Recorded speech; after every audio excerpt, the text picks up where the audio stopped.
Cum am ajuns în America?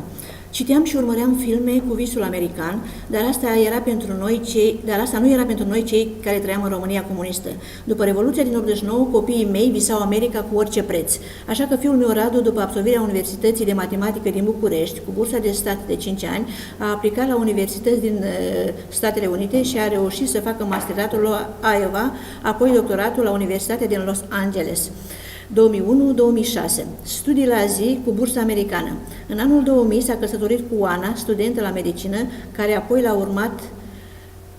În anul 2003 a venit primul lor copil, iar în 2005 a fost și prima mea vizită la Los Angeles. După viza americană de la Ambasada României, am făcut un zbor de 15 ore, București, München, Los Angeles. Am ajuns în aeroportul american, unde vama de control a fost foarte amănunțită și am primit apoi viză de ședere de 6 luni. Copiii m-au așteptat în aeroport cu mari emoții și lacrimi și bucurie de ambele părți. În statul californian, clima e mereu caldă, e vară permanent, iar în ianuarie erau copaci cu flori, iarbă și parcuri frumos amenajate, veverițe jucăușe peste tot, oameni veseli care salutau ei când te întâlneau. Apoi muncă și studiul sunt complet diferite de la noi. Profesionalism, conștiinciozitate, calitate. Fusul orar e cu 10 ore diferență. La noi e zi, la ei e noapte, la noi e dimineață, la ei seară. În 2006 am revenit la celebrarea absolvirii doctoratului în științe informatice a Universității din Los Angeles.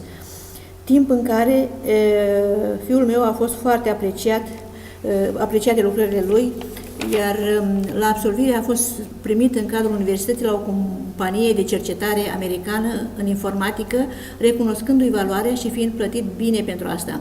Am vizitat Las Vegas cu marele lui cazinouri și hoteluri, cu aer condiționat și eleganță izbitoare, la 38-40 de grade Celsius afară.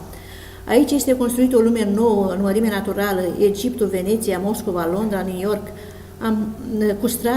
cu statui și parcuri uriașe în toată splendoarea pe care nu le mai uiți niciodată. În 2008 am fost chemați din nou și am petrecut o vară minunată cu copiii și cele 2 nepoțele pe care le avem. Am stat 6 luni și ne-am răsfățat cu cele mai excentrice locuri pe care le are marea metropolă. Hollywood-ul, cetatea filmelor de Oscar, cu marele stele pe covorul roșu pe care am pășit și noi cu drag și emoție. Era acolo și echipa de fotbal Barcelona a Spaniei, care i-a încântat pe soțul și fiul meu.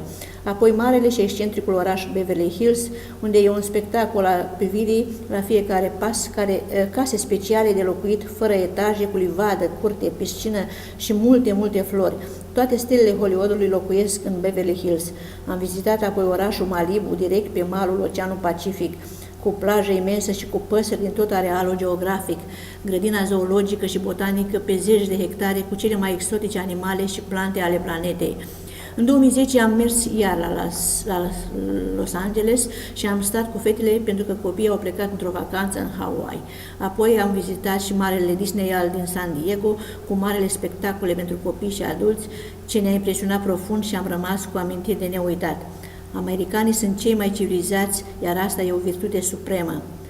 E frumos în America, pentru cei ce au bani, pentru ca să faci ce vrei, când vrei și la orice vârstă, cu respectarea strictă a legilor lor în toate domeniile, valoarea și importanța muncii e plătită și trebuie să o negociezi. În societatea americană, dacă vrei să-ți faci un loc mai în față, trebuie să muncești pe brânci. Mulțumesc lui Dumnezeu pentru tot ce mi-a dat.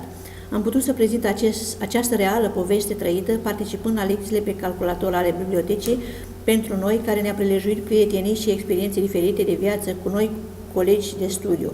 Mulțumim Bibliotecii Chirileanu la 140 aniversare a nașterii Marelui Cărturar.